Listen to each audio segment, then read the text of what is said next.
Em 1852, o relojoeiro Edward Dent resolveu construir o maior e mais pontual relógio público do mundo. Ele levou 7 anos para construí-lo. Um testemunho de uma necessidade própria dos humanos. Nossa vida moderna é totalmente conduzida pela medida exata. Veja o Big Bang. Por mais de 150 anos, ele tem dado a hora correta para o povo de Londres. Quando construído, era uma maravilha da engenharia. Tão exato que não variava mais de 1 segundo por hora. Mas os tempos mudaram. Hoje em dia, podemos construir relógios que perdem 1 segundo em 138 milhões de anos.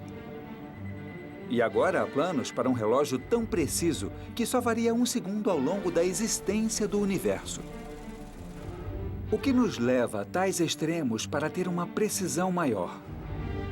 Por que sentimos a necessidade de quantificar e medir, de impor ordem no mundo ao nosso redor? Desde que nossos ancestrais começaram a contar a mudança das estações, as civilizações seguintes têm usado as medidas para ajudar a controlar o mundo ao redor delas. Isso nos levou à Lua e à divisão do átomo. E isso me fascina. Desde que eu era jovem, eu sou obcecado por medir as coisas, tentando encontrar sentido no mundo ao meu redor. De onde vêm essas medidas? Digo, quem decidiu que 1 quilo era 1 quilo e 1 segundo era 1 segundo?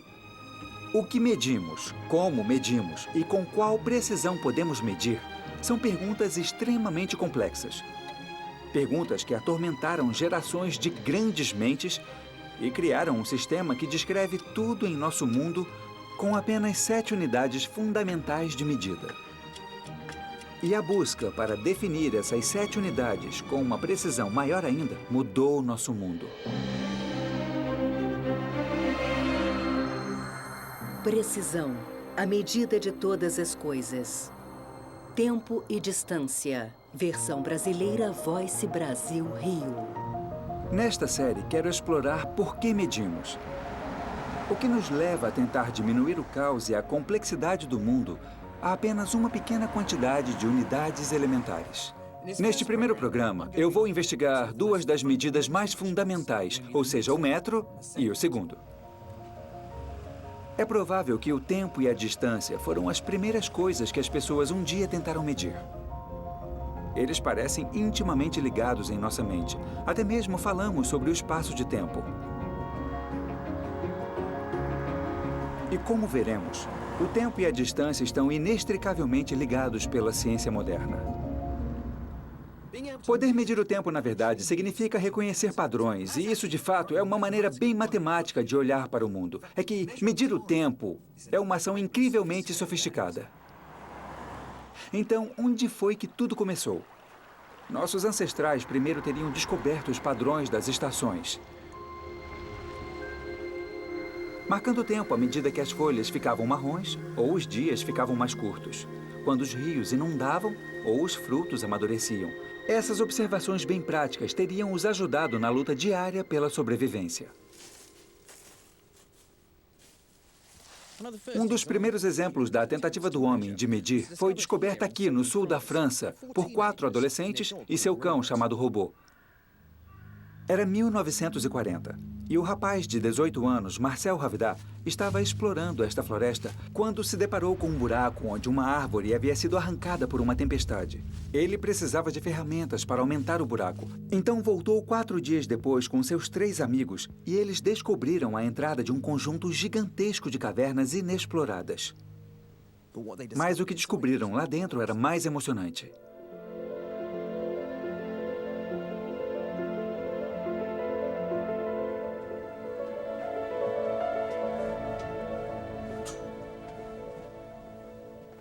Nossa. Os rapazes devem ter ficado chocados ao entrarem aqui e verem estas figuras pintadas. São algumas das pinturas de cavernas mais antigas. Olha isso. Está na parede inteira.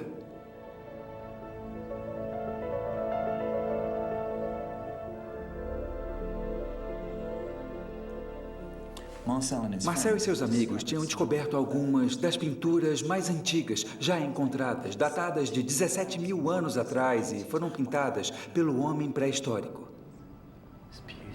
É lindo. E você pode mesmo sentir a energia desses animais meio que correndo pelas paredes.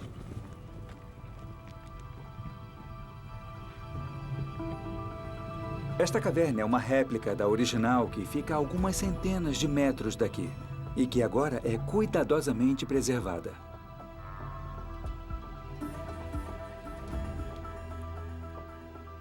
O Dr. Michael Rapenglueck acredita que estas pinturas são provas da primeira tentativa do homem de medir o tempo.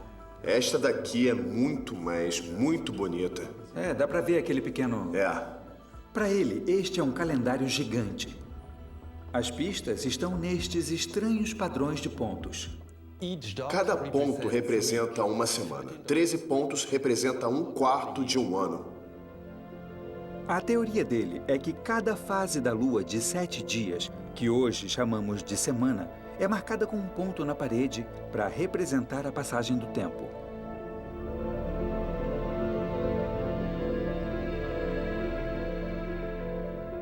Foi um grupo de pontos de proporções bem distintas que, por fim, permitiu que ele desvendasse todo o significado das pinturas. Olhe bem para o teto. Você vê 6 pontos. Isso lembra a Ursa Menor, e acho que este aqui é o padrão de estrela das Pleiades. Então esses pontos não estão mais representando as semanas, são estrelas lá em cima. Isso. Estas são estrelas e, bem, elas servem para iniciar o ano. Quando nossos ancestrais viam as estrelas formarem este mesmo alinhamento no céu, isso era marca do ano deles. O Dr. Rapenglueck acredita que os animais também têm um significado. O veado representa o equinócio do outono e está começando um período de tempo para o cavalo. O cavalo representa a primavera. E você pode ver que o cavalo está grávido. Na verdade, seria uma égua. Então, 3/4 de um ano estão representados na parede. Então, é o calendário estrelar, seguido do calendário marcando as semanas, que permite que saibam quando os veados estão no cio ou quando os animais estão grávidos. Eles sincronizam os ritmos biológicos dos animais com os ritmos astronômicos. É um sistema extraordinariamente sofisticado para 17 mil anos atrás. Isso. É incrível.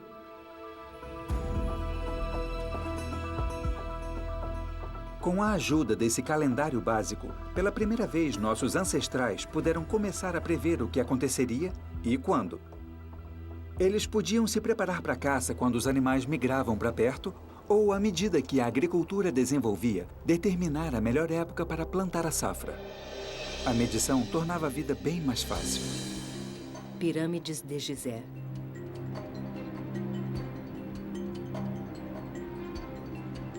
Mas as comunidades cresciam, assim como a necessidade de uma medição de tempo mais precisa, além dos ciclos da Lua, das estrelas e das estações.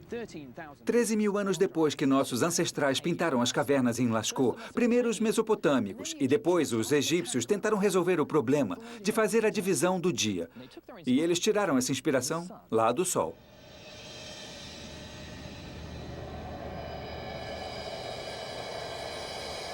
Observando como a duração de uma sombra mudava durante o dia, eles descobriram uma maneira fácil de medir o tempo. E usaram um dispositivo igual a este. Esta é uma réplica de um antigo relógio de sol egípcio. E é um dos primeiros instrumentos um dia criados para medir o tempo. Agora, ao meio-dia, esta pedra aqui não faria nenhuma sombra. Mas à medida que o dia passava, a sombra ficava cada vez mais comprida. Então, os antigos egípcios decidiram dividir o dia em 12 unidades iguais. E você pode ver as linhas aqui. Nós temos 1, 2, 3, 4, 5, 6 linhas para a tarde e 6 linhas para a manhã. Está quase chegando a 3 horas. Unindo o tempo e a distância, eles podiam medir com segurança períodos menores de tempo, dizendo as horas com a medida do comprimento de uma sombra.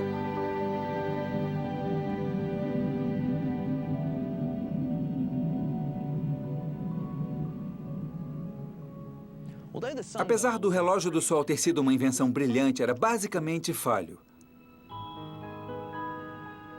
Ele não funcionava à noite. Assim como os homens das cavernas de Lascaux que usavam as estrelas para marcar as estações, os egípcios foram um pouco mais além. Eles as usaram para dividir as horas na escuridão. Mas numa noite nublada, assim como num dia nublado, eles ainda não tinham como dizer as horas. E foi aí que deram um salto conceitual.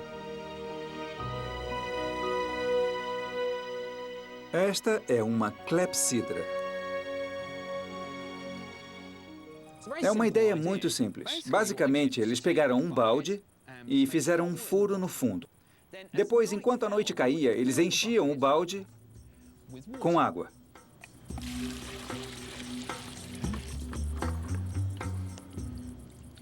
Enquanto a água saía, eles usavam linhas marcadas do lado de fora do balde para calcular quanto tempo havia passado durante a noite. Eles podiam medir 12 horas independentemente do sol ou das estrelas. Mas, de qualquer forma, por que contar 12 horas?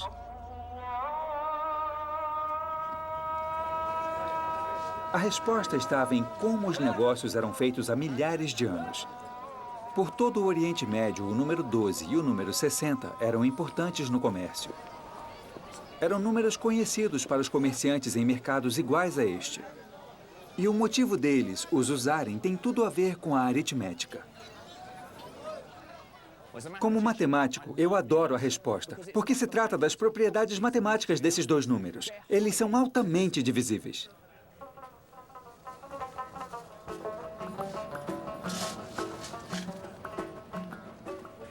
Pegue o número 60. Posso dividir 60 feijões em 6 grupos de 10 feijões, 5 grupos de 12 feijões, 4 grupos de 15 feijões, 3 grupos de 20 feijões, 5 ali, 2 grupos de 30 feijões ou um grupo de 60 feijões. Mas pegue 100 feijões. Como posso dividir? Posso dividir em 2 grupos de 50, mas se dividir por 3, eu vou começar a cortar um feijão. Como os números 12 e 60 eram tão conhecidos para os egípcios, talvez não tenha sido um salto conceitual para eles criarem um dia e uma noite de 12 horas. Muito obrigado. Então, a ideia pegou.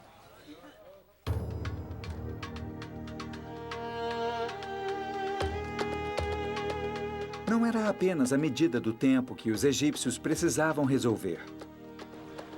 Eles também precisavam encontrar maneiras melhores de medir a distância. Todo ano, o Nilo inundava, trazendo grande fertilidade para a terra. Mas com cada inundação, as margens das terras dos fazendeiros eram arrastadas. Então, quando as águas recuavam, era fundamental ter uma maneira precisa de medir o tamanho do campo e reestabelecer divisas. Eles precisavam de uma medida de comprimento confiável e uniforme. E a solução deles foi esta. Este é um bastão cúbito, o equivalente egípcio de uma régua. Seu comprimento era a distância de um cúbito do faraó, que era a distância do cotovelo dele até a ponta de seu dedo médio. Então, na verdade, meu cúbito é um pouquinho menor que o do faraó. Mas isso levou os egípcios a criarem algumas das construções mais extraordinárias que um dia o mundo viu. Esta é a Grande Pirâmide de Quéops, construída há mais de 4.000 anos para o faraó Quéops, da 4ª dinastia. Dizem que 20.000 homens levaram 20 anos para construí-la, usando mais de 2 milhões de blocos de calcário. Tudo meticulosamente alinhado e medido com um bastão cúbito. Esta é uma construção fenomenal. O comprimento da lateral é de exatamente 440 cúbitos. Exatamente? Exatamente. Uau. E a altura é 280 cúbitos exatamente. Ela também é bem quadrada. Todas as suas partes são totalmente perfeitas. Com certeza, e com muitas pessoas trabalhando na construção, cobrindo uma enorme área e uma enorme quantidade de tempo. Na verdade, ter uma unidade de medida padrão deve ter sido totalmente essencial. Com certeza, eles tinham uma corda que era 100 vezes esse tamanho. E nela havia nós a cada 1 cúbito ou a cada 10 cúbitos, que eram chamados de kiret. Tudo bem, queremos medir 440, então temos que começar pela pedra angular como referência. É isso mesmo. Então, você pode começar a medir. Posso. As pedras angulares originais não estão mais visíveis, mas os alicerces ainda estão aqui para todo mundo ver. Acho que eu escolhi a tarefa mais fácil.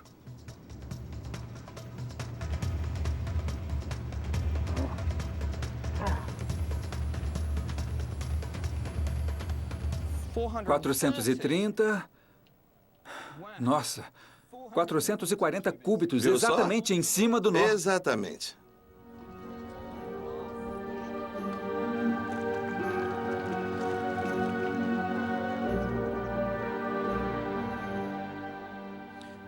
O que é extraordinário sobre o sistema egípcio é que eles foram um dos primeiros a estabelecer padrões na medição do comprimento. Dizem que a cada lua cheia, os agrimensores de toda a região se reuniam e comparavam seu bastão cúbito de madeira com o bastão cúbito real. Feito de granito, ele era guardado pelo agrimensor real. O castigo para a falha na manutenção de um cúbito preciso era a morte. Era uma forma muito simples e eficiente de estabelecer o padrão na medida do comprimento por toda a região. E isso capacitou os egípcios a medirem as coisas com uma precisão fenomenal.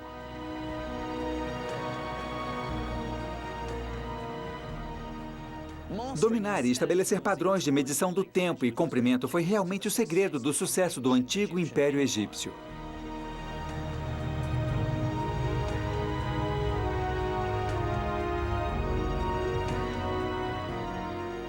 O poder da medição é que ela criou a ordem no meio do caos e permitiu que a civilização prosperasse.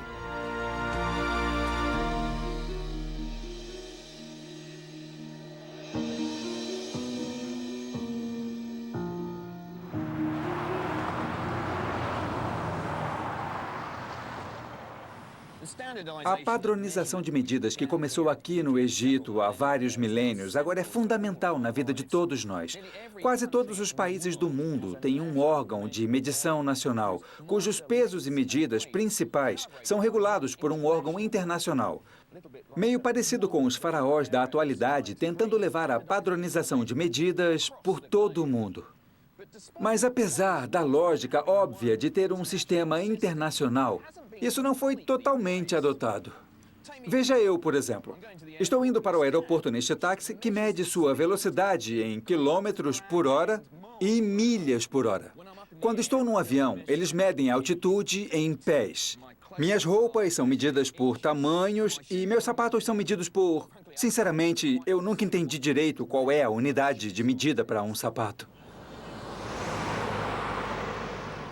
Tirando a medida dos sapatos, a padronização de medidas dá base a toda a ciência moderna. Apesar do caminho da padronização não ter sido muito fácil.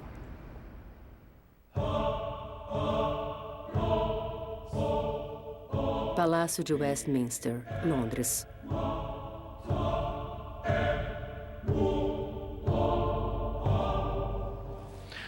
Ao longo da história, os governantes tiveram o hábito terrível de acabar com o sistema de medidas e exigirem que fossem substituídos por comprimentos baseados em suas próprias partes do corpo.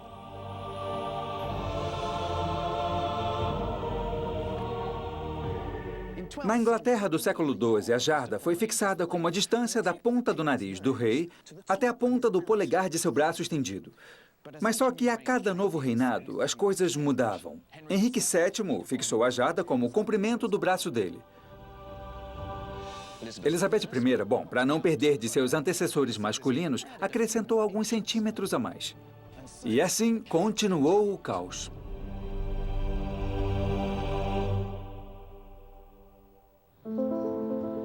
Paris, França.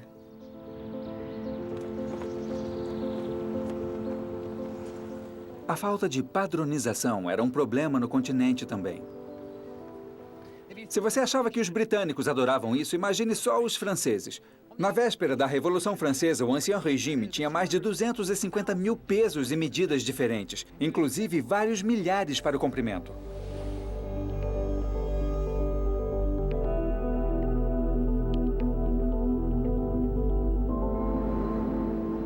Ao final do século XVIII, as pessoas perceberam que alguma coisa tinha que ser feita. O comércio era impossível e sujeito a fraudes, a navegação era traiçoeira e os projetos de construção de um arquiteto numa cidade não podiam ser reproduzidos em outra porque as medidas não eram as mesmas.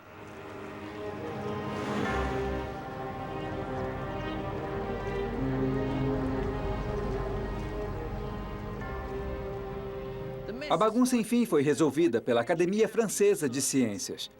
Foram os últimos poucos dias da monarquia francesa e apoiados pelo espírito revolucionário da época, um senso de igualdade e racionalismo.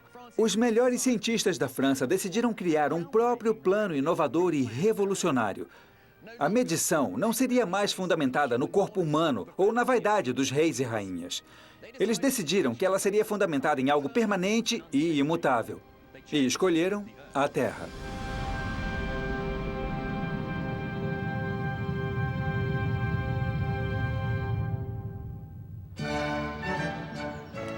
Academia Francesa de Ciências.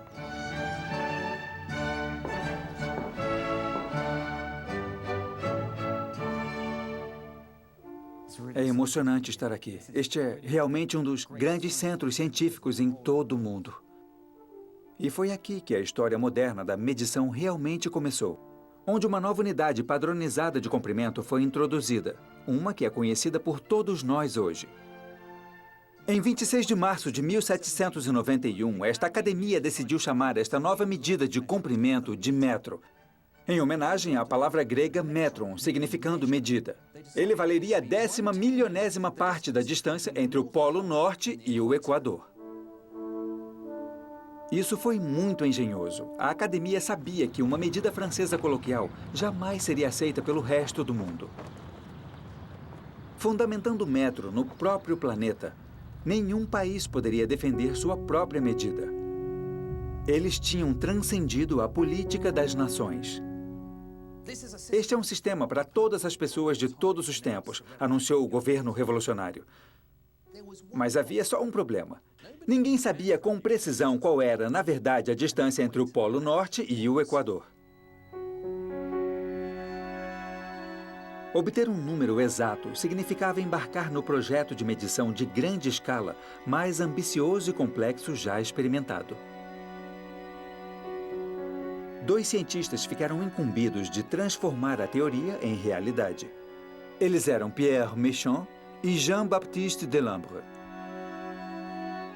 A missão deles era medir a distância entre dois pontos em um meridiano ou linha de longitude, de Dunkerque a Barcelona. Depois, usando a matemática razoavelmente simples e sabendo a latitude de cada ponto, eles poderiam extrapolar e calcular a distância do polo até o Equador.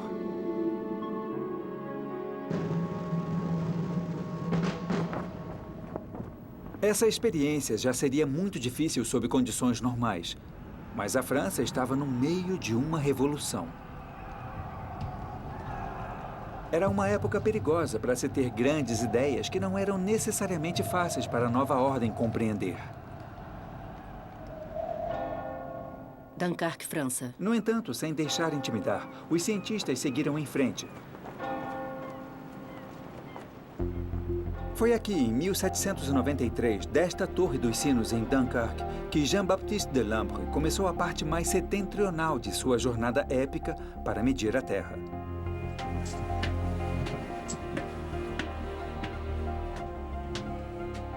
A 1.300 quilômetros de distância ao sul, Barcelona foi escolhida por Pierre Méchain. O plano deles era ir em direção um ao outro e se encontrarem em Rodez, no sul da França.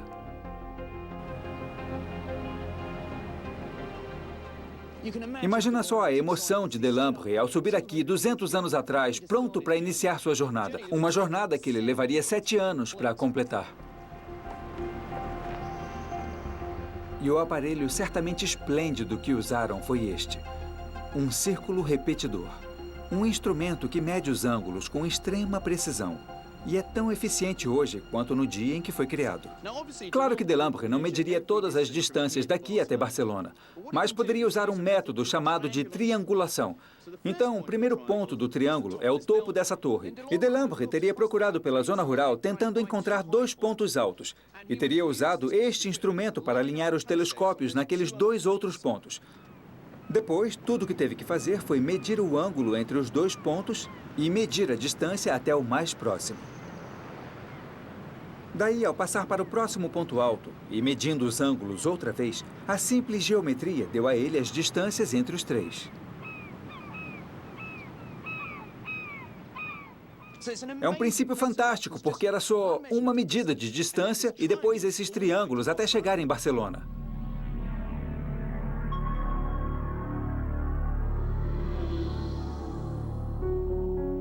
Delambre teve alguns contratempos pelo caminho. Ele foi preso várias vezes, acusado de ser um espião. Por que mais ele estaria escalando torres e carregando um equipamento estranho? Ele tentou explicar que estava medindo o tamanho da Terra para a Academia de Ciências. Mas um bêbado da milícia o interrompeu e disse: "Não existe mais a Academia. Somos todos iguais agora. O Senhor vem conosco."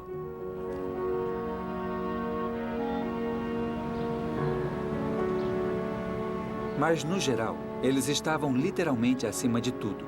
Em telhados, torres e pontas de torres de igrejas executando seu objetivo. Foi uma façanha extraordinária. 7 longos anos depois, os dois tinham medido a distância exata entre Dunkerque e Barcelona. Agora o metro era um simples cálculo.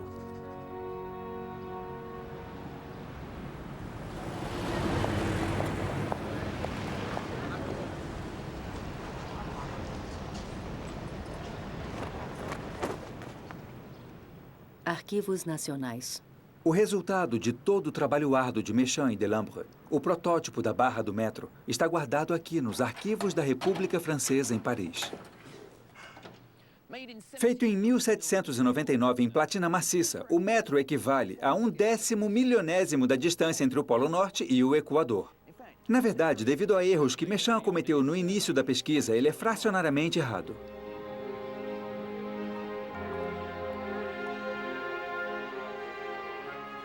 Os erros que Méchain cometeu eram quase irrelevantes, porque pela primeira vez o mundo tinha uma unidade de comprimento com base em algo no qual eles acreditavam ser permanente e imutável: a Terra. Aqui está ele, o metro. Uma coisa bela. Não tanto o objeto, mas a ideia que ele representa.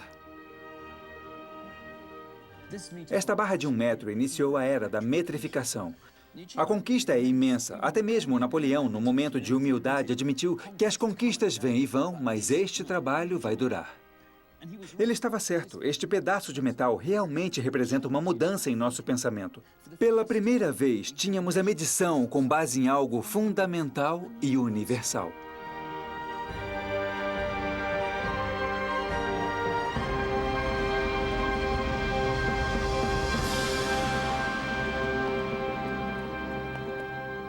O conceito era brilhante, mas a chegada triunfante do metro não foi recebida com entusiasmo universal. Na verdade, várias décadas se passaram antes do metro enfim ser aceito como uma unidade padrão de medida internacional. Foi num dia de primavera, em 1875, que ele se tornou oficial. A histórica Convenção do Metro foi assinada e cópias do metro foram enviadas para todo o mundo. Era o início de nosso sistema global de precisão e exatidão. 17 países assinaram a convenção para formar o BIPM, o Bureau Internacional de Pesos e Medidas. São os administradores dos pesos e medidas internacionais. É uma função que eles ainda exercem hoje. A introdução do sistema métrico foi a base para um novo sistema de medida, o Sistema Internacional, ou SI. Isso até conduziu a uma nova ciência, a metrologia, o estudo e refinamento da medição. O metro havia unido o mundo, pelo menos na teoria.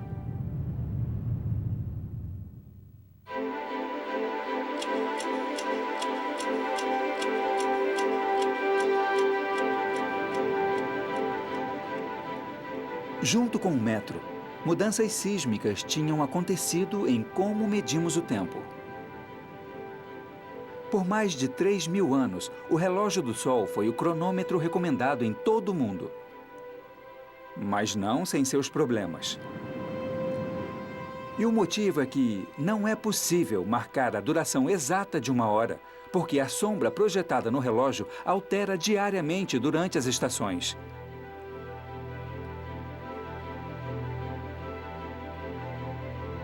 O astrônomo grego Hiparco foi o primeiro a perceber a duração igual do dia e da noite nos equinócios da primavera e do outono. E que isso poderia nos dar um padrão para estabelecer uma duração fixa da hora.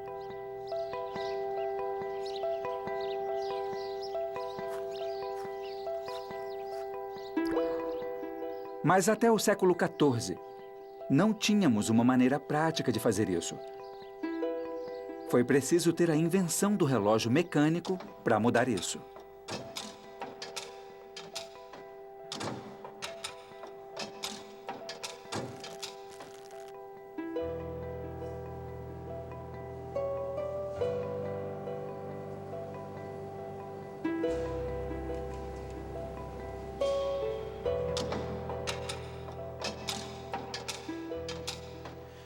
Este é o relógio da Catedral de Salisbury e é datado de 1386. Acredita-se que ele é o mais antigo relógio mecânico remanescente no mundo. Para mim, esta é uma façanha absolutamente incrível. Quer dizer, este era o século XIV, a era medieval. E aqui, um ferreiro e um pedreiro criaram algo que é capaz de regular o tempo. Ele não é conduzido por um pêndulo. Esse tipo de relógio só seria inventado no século XVII. Em vez disso, são estes pesos atrás que estão controlando o relógio. E quando os pesos caem, liberam as cordas enroladas nestes cilindros.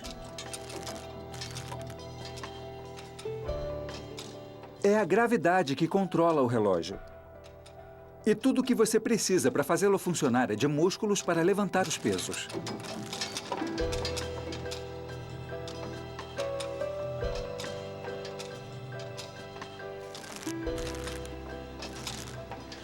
O mais intrigante é que não existe nenhum mostrador neste relógio. Já era uma realização e tanto naquela época, simplesmente fazer com que o sino tocasse a cada hora.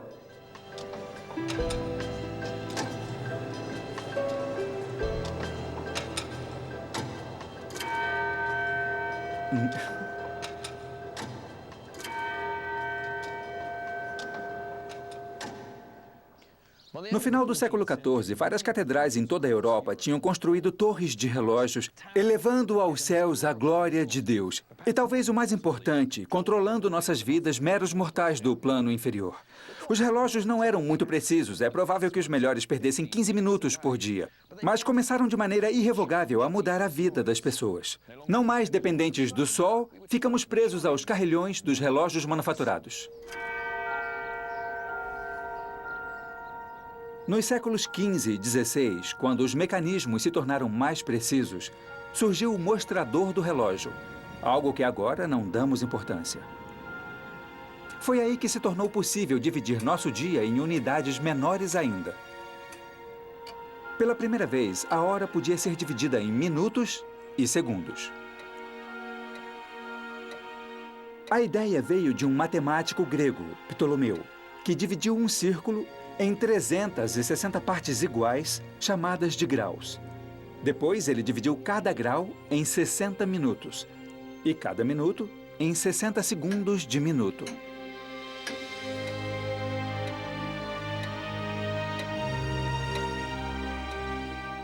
Foi isso que nos deu as palavras que usamos hoje. A relação entre o tempo e a distância estava se aproximando. Nós agora medíamos a passagem do tempo pela distância que o ponteiro girava no mostrador do relógio. Os relógios mecânicos nos deram uma hora fixa, mas ajustá-los na hora exata ainda era um problema. Ainda olhávamos para o sol e ajustávamos os relógios ao meio-dia quando o sol estava acima de nossas cabeças. Mas isso significava que cada cidade tinha sua hora diferente. Por exemplo, aqui em Salisbury, os relógios ficavam mais de 7 minutos adiantados que os relógios em Londres. O motivo? Estamos mais a oeste aqui, então o sol fica acima de nossas cabeças mais tarde.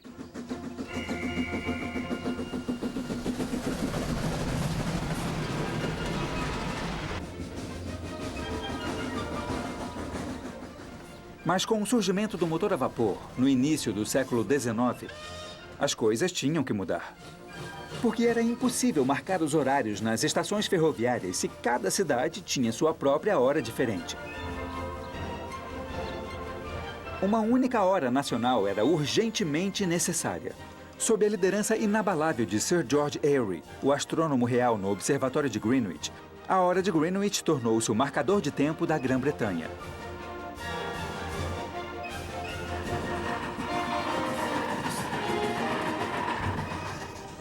As ferrovias foram as primeiras a trocar todos os horários para essa nova hora.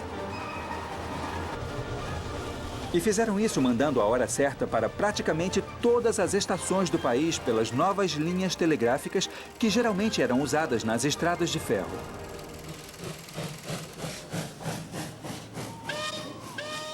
Aos poucos, a hora nacional e a internacional tornaram-se essenciais para os negócios. E em 1884, a hora de Greenwich foi adotada universalmente como a base para um novo sistema de fusos horários internacionais.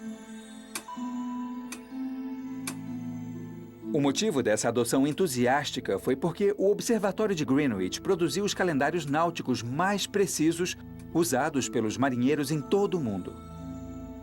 E como os calendários eram todos ajustados com Greenwich posicionado a 0 grau de longitude, a linha do meridiano, de repente a Grã-Bretanha tornou-se o centro do mundo.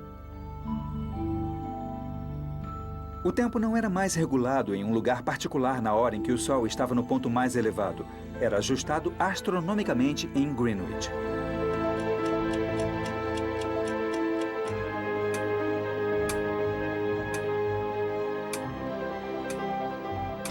Mas enquanto a hora de Greenwich tinha se tornado internacional para a maioria das pessoas, na verdade, ter em suas mãos a hora correta ainda era um desafio.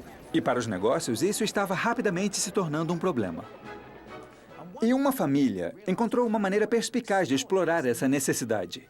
Toda semana, John Henry Belville subia a colina até aqui em Greenwich e ajustava seu cronômetro na hora certa.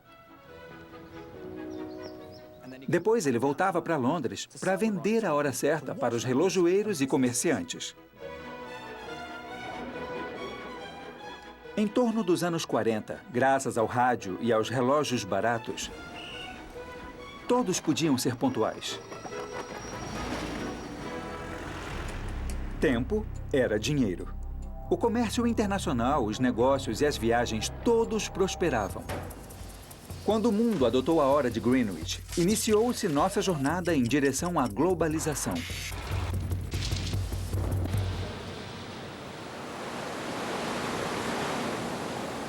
Enquanto a hora universal estava transformando o nosso mundo, o mesmo não podia ser dito do metro. 17 países tinham, de maneira entusiasmada, assinado a histórica convenção do metro. Mas, na prática, poucos a executavam. E a confusão de medidas diferentes continuou com padrões e escalas divergentes de cidade para cidade e até mesmo de fábrica para fábrica, que teve uma consequência terrível aqui nos Estados Unidos.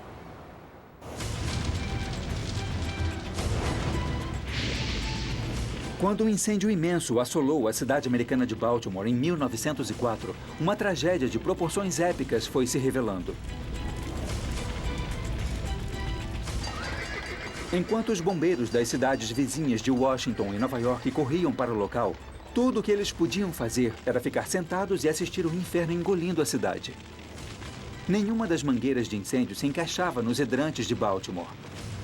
Apesar de estarem a uns 300 quilômetros de distância, todos os corpos de bombeiros usavam equipamentos de tamanhos diferentes. O fogo ficou fora de controle durante 2 dias, destruindo 1.500 casas.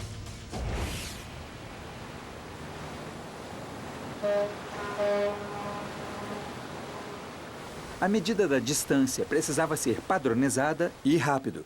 O NIST, órgão de medição americano, começou sua campanha por melhores padrões.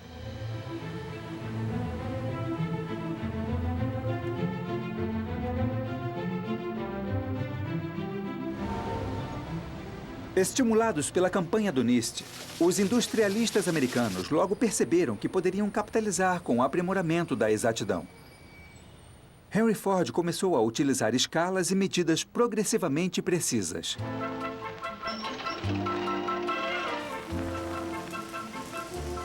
Medidas precisas e padronizadas significavam que a produção em massa era possível. Ao mesmo tempo, os padrões rígidos de trabalho em turnos exigiam pontualidade da mão de obra. Era o surgimento da era moderna e, pela primeira vez, milhões de peças idênticas podiam ser produzidas com rapidez e custo mínimo. O avanço americano estava a caminho. E quando você vê fiscais verificando a exatidão das peças calculadas em milésimos de polegada, percebe onde a quantidade de fabricação de produtos de qualidade, na verdade, começa. Porque as peças precisam se encaixar de forma perfeita. Isso daria uma profunda lição ao mundo. A medida exata tinha o poder de mudar o futuro de uma nação.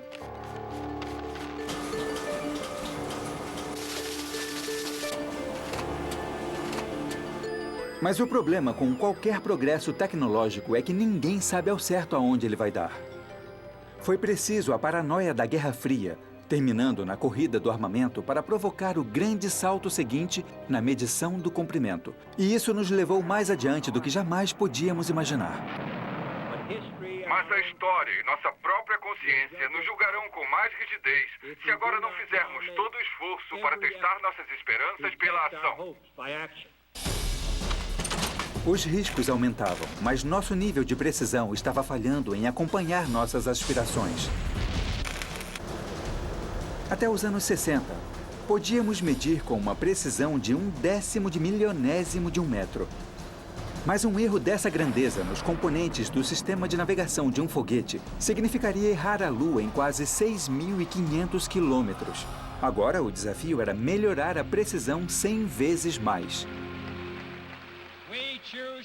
Escolhemos ir à Lua nesta década e fazer as outras coisas, não porque são fáceis, mas porque são difíceis.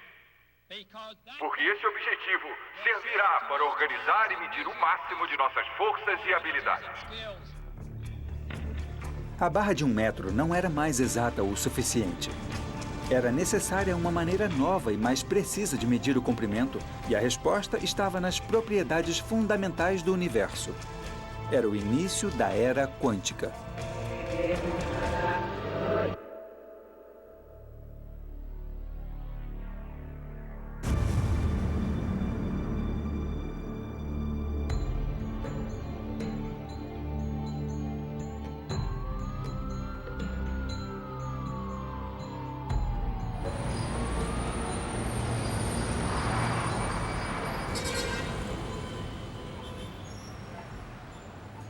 Desde 1870, há um desejo crescente de retirar as medidas das constantes terrestres, como a circunferência do globo ou a duração do dia,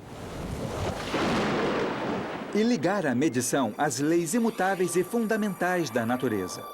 Coisas como a velocidade da luz ou a carga de um único elétron. Foi um gênio escocês, James Clerk Maxwell, que primeiro sugeriu que essas constantes universais poderiam conter a chave para uma medição mais precisa. Considerado por muitos de ser o físico mais influente do século XIX, as teorias de Maxwell mudariam o curso da história da medição. Ele disse naquela época: se desejamos obter padrões que serão totalmente permanentes, precisamos procurá-los não nas dimensões ou no movimento de nosso planeta, mas no comprimento de onda, o período de vibração e a massa absoluta dessas moléculas imperecíveis, inalteráveis e perfeitamente similares. A ideia de Maxwell era tão revolucionária quanto a decisão um século antes de afastar a medição do comprimento do corpo humano e fundamentá-la na Terra. Maxwell mudou a direção da ciência da medição. Maxwell. É difícil superestimar a influência que ele teve no pensamento científico no século XIX. Ele teve uma ideia muito influente e disse, então, que devíamos medir o comprimento relativo ao comprimento de onda da cor da luz, mas até mesmo ele não conseguia compreender como realmente fazer isso com a precisão que seria exigida para substituir o tipo de definição do antigo metro. Maxwell nunca conseguiu transformar em realidade seu sonho de usar o comprimento de onda da luz para medir a distância, porque a tecnologia para alcançar isso simplesmente não existia. Mas suas ideias foram revolucionárias.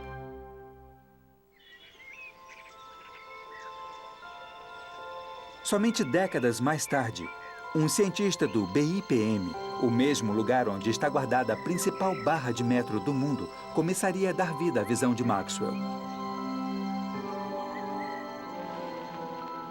Albert Michelson começou a traçar e construir máquinas chamadas de interferômetros, que na verdade mediriam o comprimento de onda de diferentes fontes de luz. Este é um dos interferômetros originais de Michelson. E para que ele o estava usando e como foi que ele usou? Bem, ele queria demonstrar que seria possível medir o comprimento de onda da luz, porque a luz branca viaja em ondas, e depois, no futuro, definir o metro relativo a esse comprimento de onda da luz. Os comprimentos de onda da luz são invisíveis ao olho humano. Michelson, com sua genialidade, estava percebendo que, quando a luz é dividida e depois recombinada, ela forma um padrão único chamado interferência, que pode ser usado para contar os comprimentos de onda. Então, contando quantos feixes saem da luz para a escuridão, você pega 1 metro, divide pelo número de feixes e terá o comprimento de onda da luz, algo que você não pode ver a olho nu. Certo, o que tínhamos de fazer era redefinir o metro como o comprimento de onda da luz. E em meio milímetro ali se tem em torno de mais de 1000 comprimentos de onda. Extraordinário. Era o passo revolucionário que iria mudar o destino do metro.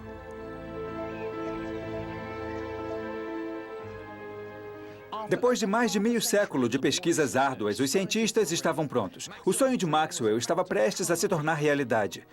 Numa sexta-feira, 14 de outubro de 1960, representantes do mundo inteiro, desde a Rússia até a América, se reuniram aqui nas propriedades do BIPM. O futuro do metro estava na balança. Às 6 horas daquela tarde, muitos aplausos. O metro estava redefinido em relação ao número de comprimentos de onda da luz irradiada por uma lâmpada especial de criptônio.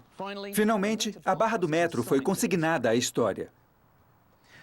Mas não acho que aqueles revolucionários franceses que primeiro surgiram com a ideia do metro ficariam decepcionados. Porque foi a realização do sonho deles de ligar o metro a algo imutável e universal.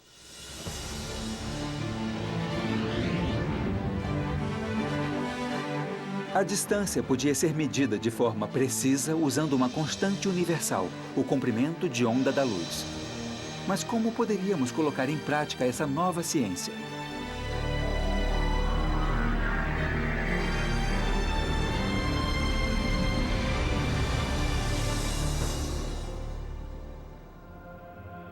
Seria necessário a ajuda de um projeto com o codinome Laser. Foi fruto da imaginação do californiano Theodore Maiman. Bem, este aparelho, por acaso, é o laser original. A maravilha do laser é que ele é a luz de um comprimento de onda preciso e fixo. Ao remeter esse raio de um objeto e medir com precisão o tempo que ele leva para bater de volta, de repente podíamos medir distâncias com uma precisão incrível. Durante anos, o laser estava nos ajudando a medir nosso mundo de formas que nunca pensamos serem possíveis. E não havia uma ilustração melhor disso do que os pousos da Apollo 11 na Lua.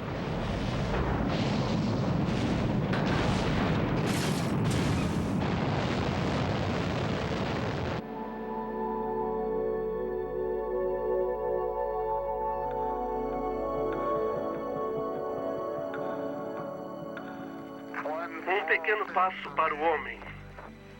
Um salto gigante para a humanidade. Quando Neil Armstrong e Buzz Aldrin pousaram no mar de tranquilidade há mais de 40 anos, no dia 21 de julho de 69, deixaram um espelho na superfície da Lua. Quando mais tarde os astrônomos lançaram um feixe de raio laser nele, a invenção de Maiman também estava prestes a entrar para a história. O raio levou apenas 2,5 segundos para refletir de volta na Terra. Pela primeira vez, os cientistas puderam calcular a distância da Lua em qualquer fase de sua órbita com uma precisão de 3 centímetros.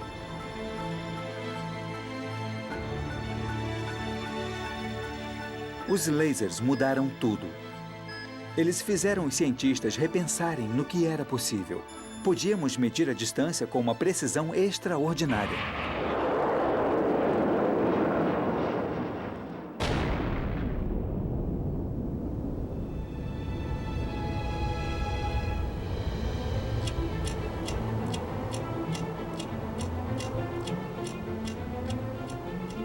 A distância estava ligada a uma constante universal imutável, mas o tempo não estava. O segundo ainda era baseado na rotação da Terra, o que, na verdade, é um tanto variável.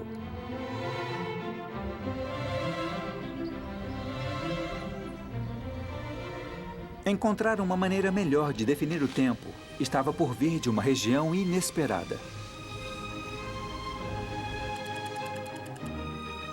Apenas alguns anos antes daquela reunião memorável de 1960 em Paris, um cientista inglês chamado Louis Essen estava trabalhando aqui no Laboratório Nacional de Física do Reino Unido. Sua paixão era precisão na medição do tempo. E ele estava começando a trabalhar em uma nova geração de relógio, o relógio atômico. Ajustamos nossos relógios de quartzo para manter o tempo acompanhando a rotação da Terra. Mas devido a alguns problemas modernos, isso não é exato o suficiente. E agora estamos ajustando nossos relógios para manter o tempo acompanhando as vibrações do átomo. A teoria era definir o tempo através da vibração de átomos individuais. Do outro lado do Atlântico, os americanos em seu laboratório nacional já estavam seguindo adiante com um programa bem financiado. Na Grã-Bretanha, Essen estava se esforçando. Havia pouco entusiasmo com o projeto de relógio dele e o financiamento sempre foi um problema. Sua primeira experiência implodiu, destruindo a maior parte de seu equipamento. Mas numa história clássica do azarado alcançar seu objetivo, Essen, no fim das contas, criou o primeiro relógio atômico funcionando no mundo. Ele foi chamado de Césio I e sua precisão era variável em 1 segundo a cada 300 anos. O segundo não era mais baseado no movimento de nosso planeta. O tempo agora estava sintonizado com a pulsação de um átomo de césio. Um movimento que era imutável e fundamental por todo o universo.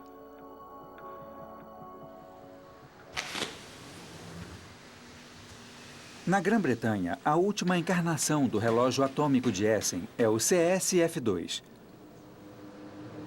É uma das redes globais de relógios atômicos que marca a nossa hora. Para a maioria das pessoas, isso não parece um relógio, então como ele realmente mede o tempo? O que fazemos aqui é usar lasers para diminuir a velocidade dos átomos de césio. Formamos uma nuvem de átomos de césio que se movem bem devagar e depois usamos o laser para lançar aquela nuvem para cima através de um compartimento contendo micro-ondas. Aí eles caem de volta por ele uma segunda vez com a gravidade. Quando os átomos mudam de um nível de energia para outro, eles emitem um tipo de frequência bem precisa. E podemos usar essa frequência para acompanhar o tempo simplesmente contando as oscilações. Então é o número de oscilações que vai definir a duração de um segundo. E aquelas oscilações são uma propriedade particular daquele átomo de césio? Isso mesmo, é. Então qualquer átomo de césio sempre terá o mesmo número de oscilações por segundo. As oscilações desses átomos de césio são o tic-tac do relógio. E elas dão a precisão do CSF2 variando 1 segundo a cada 138 milhões de anos. É um grau de precisão que nossos ancestrais jamais teriam imaginado. A genialidade de Maxwell, Michelson e Essen agora toca todas as partes de nossa vida.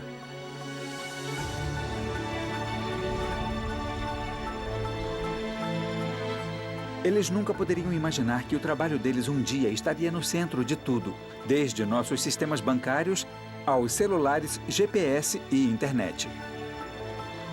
Isso só existe por causa da precisão dos relógios atômicos e da capacidade deles de sincronizar o tempo por todo o planeta. A medição nos levou a direções que jamais sonhamos ser um dia possível.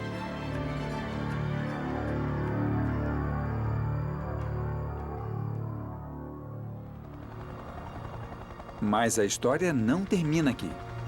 Em uma última guinada, os cientistas olharam para o metro novamente. e perceberam que agora podiam redefinir o comprimento usando a nova precisão do segundo.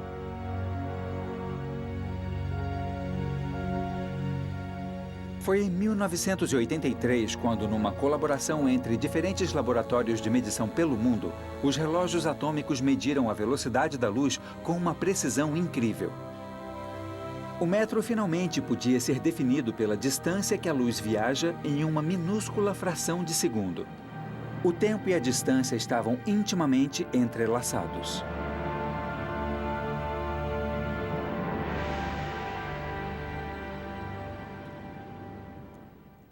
Seguimos um longo caminho desde a época dos faraós, quando o tempo era definido pelo comprimento de uma sombra.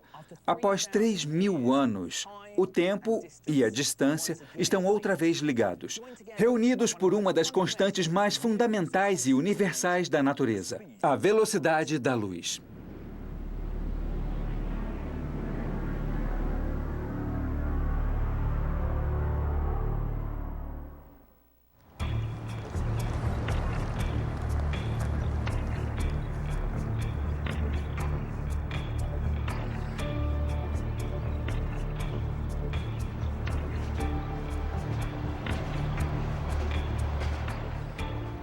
Apesar dos grandes avanços na medição do tempo e distância, a busca ainda continua. Os cientistas estão tentando criar relógios ainda mais precisos. Relógios que só perderão 1 segundo na existência do universo. E assim que se organizarem, só podemos começar a imaginar como isso mudará o nosso mundo. Comunicação instantânea, computadores quantum, aviões que pousam sozinhos. A ficção científica será realidade. E esta é a maravilha da medição. Cada salto na precisão, desde o bastão cúbito até o relógio atômico, levou a uma revolução tecnológica. Na história, a medição mudou todos os aspectos de nossas vidas. A divisão do ano em estações e ciclos lunares permitiu que o homem fizesse planos pela primeira vez e ganhasse vantagem sobre o resto da natureza. Dividir o dia ainda mais em 24 horas foi fundamental para a civilização. A hora fixa controlava o dia de trabalho. E a unificação da hora nacional e da internacional permitiu a globalização da indústria. O mundo jamais seria o mesmo. A história da medição formatou e mudou nossa história. E vai continuar a fazer isso enquanto nos aprofundarmos cada vez mais na estrutura atômica do universo em busca de uma precisão maior.